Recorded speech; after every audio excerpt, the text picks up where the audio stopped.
नमस्कार मित्रांनो, बिरसा मुंडा कृषी क्रांती योजनेचे निकष सुधारून विहिरी, शेततळे, वीज जोडणी आदींसाठी भरीव अनुदान देण्याचा निर्णय आज झालेल्या मंत्रिमंडळ बैठकीत घेण्यात आलेला आहे। बैठकीच्या अध्यक्षस्थानी मुख्यमंत्री एकनाथ शिंदे होते। आता सुधारित निर्णयानुसार नवीन सिंचन विहिरीस 4 लाख रुपयापर्यंत तर जुन्या विहिरीच्या दुरुस्तीस 1 लाख रुपयापर्यंत अनुदान देण्यात येणार आहे। पूर्वी हे अनुदान अनुक्रमे 2.5 लाख रुपये आणि 50,000 रुपये एवढे होते, तर इनवेल बोरिंगसाठी आता 40,000 रुपये तसेच यंत्रसामुग्रीसाठी 50,000 रुपये आणि परसबागेकरिता 5,000 रुपये देण्यात येणार आहेत। नवीन विहिरीबाबत 12 मीटर खोलीची अट रद्द करण्यात आलेली आहे। तसेच 2 सिंचन विहिरीमधील 50 फूट अंतराची अटसुद्धा रद्द करण्यात आलेली आहे।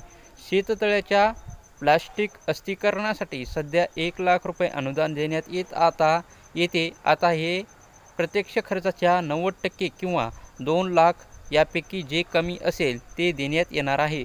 त्याचप्रमाणे तुषार सिंचनासाठी सुद्धा सध्या 25,000 रुपये देण्यात येणार आहेत।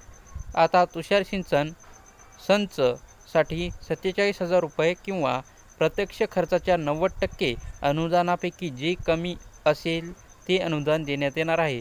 अशाच प्रमाणे ठिबक सिंचन साठीही अल्प व अतिअल्प व बहुभूधारकांना 97,000 किंवा ठिबक सिंचन संचाच्या प्रत्यक्ष खर्चाच्या 90% पैकी जे कमी असेल ते अनुदान देण्यात येणार आहे।